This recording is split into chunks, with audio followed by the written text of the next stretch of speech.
आके भमरा करे रे गुजारो कायानी रेवाड़ी तो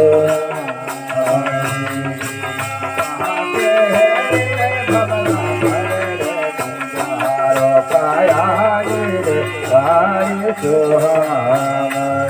कायानी रेवाड़ी तो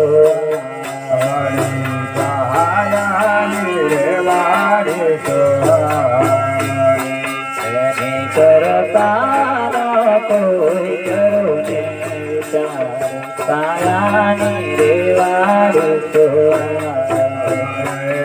न करता कोई करो रे विचार कायानी रेवाड़ी तो नावादरे घर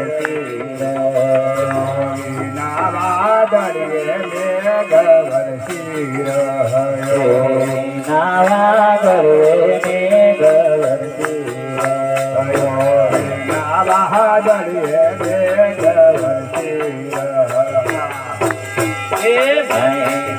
गदरे मैं करे चमकार कायानी रेवाड़ी तो हमारी माई गदरे करे चमकार कायानी रेवाड़ी तो गलरे मैं करे चमकार कायानी रेवाड़ी तो रे माय करे रे चमकारो कायानी रेवाड़ी तो कायानी रेवाड़ी तो कायानी रेवाड़ी तो करता कोई करो कायानी रेवाड़ी तो करता हम कोई करो रे विचारो कायानी रेवाड़ी तो करता कोई करो रे विचारो कायानी रेवाड़ी तो करता हम कोई करो रे विचारो कायानी रेवाड़ी तो कायानी रेवाड़ी तो कायानी रेवाड़ी तो दशयम्बराम मेरे दशयम्बराम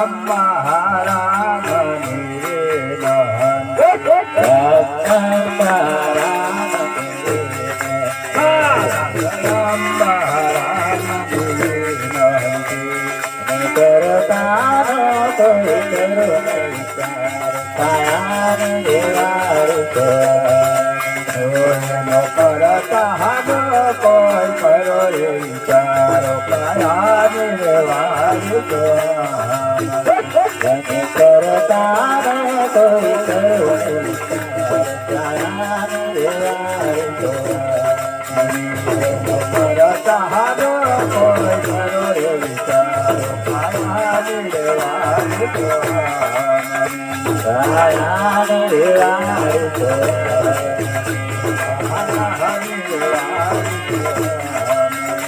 कायानी रेवाड़ी तो कायानी रेवाड़ी तो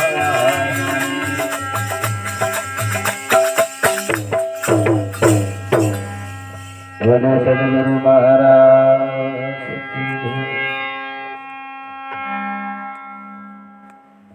कायानी वाड़ी सोहामणी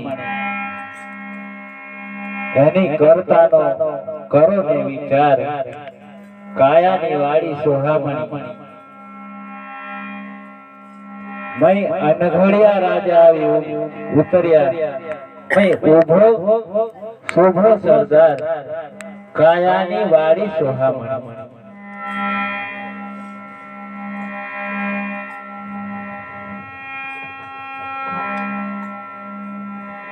વિના વેલે મય કમળ ખીલી રહ્યા, વિના પાખે મય ભમરા કરે ગુજર. આ કાયાની વાડી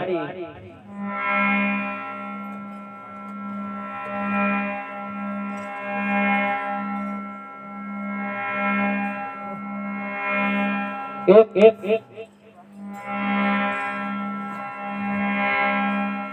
બિંદુ થકી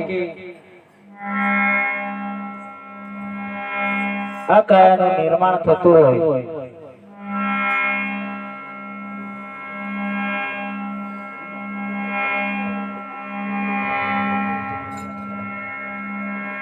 આ કાયામાં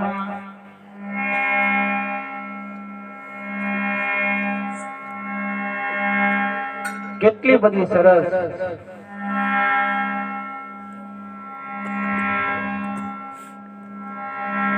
ભગવાન આપણને રચના કરી છે.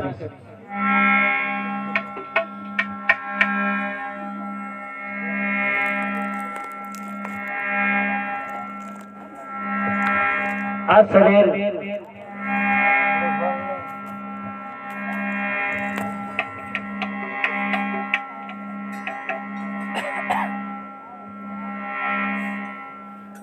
બે હાથ, બે કાન, માથું, પગ, આ કેટલી બધી વ્યવસ્થાથી આ આપણા સરસ મજાનું શરીર બનાવે. આ રે કાયામાં 10 દરવાજા, દરવાજે મોહબત વાગે, એમ 9 દરવાજા, 9 દરવાજા બહારથી ખુલા, પણ એક જ એવો દરવાજો કે એ અંદરથી ખુલે.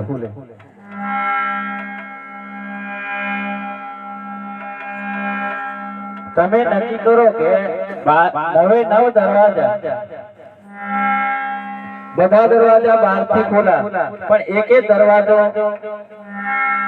અંદરથી ખુલે. એ દરવાજો કદાચ અંદરથી ખોલી જાય તો આપણે બધા ભવસાગર થઈ જાય એમ છીએ, પણ એ દરવાજો અંદરથી ખોલતો નથી. કારણ એ દરવાજાને ખોલવા માટે સદગુરુનું ચરણું લેવું પડે. સદગુરુના ચરણે જઈએ તો આ 10મો દ્વાર છે, તેની ઓળખાણ કરાવે, સાથે સાથે તે દરવાજો ખોલે. એ દરવાજો ખોલે એટલે આપણને ભાન થાય કે આ જ્યોતિ સ્વરૂપ કોણ છે તે. જ્યાં સુધી આ 10મા દ્વાર સુધી નહીં પહોંચીએ ત્યાં સુધી આપણને કશું ખબર નહીં. અહીંયાથી આપણે અહીંયા અગ્નિ સ્વરૂપે આપણે નિહાળી રહ્યા છીએ, પણ સાથે સાથે અગ્નિ સાથે સાથે નામ પણ છે. અહીંયા ભગવાન ફોટામાં આપણે પ્રતિમા મૂકીને અહીંયા દર્શન કરીએ છીએ કે ભગવાન રામદેવજી છે, પણ સાચું સ્વરૂપ ઓળખવા માટે સદગુરુનું ચરણું લેવું પડે. સદગુરુના ચરણે જવા આપણને સાચું સ્વરૂપ બતાવે, સાચું જ્ઞાન બતાવે, તેની પરખ કરાવે. એટલે કીધું સંતોએ, સદગુરુ મારા પારસ મણી. એટલા માટે સદગુરુને ચરણે જવું પડે.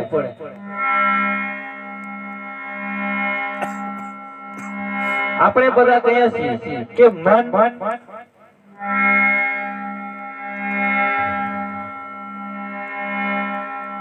વાતો તો આપણે કરીએ કે મન કાબુમાં રાખે તો માણસ ભવસાગર કરી જાય, પણ મારે એમ કેવું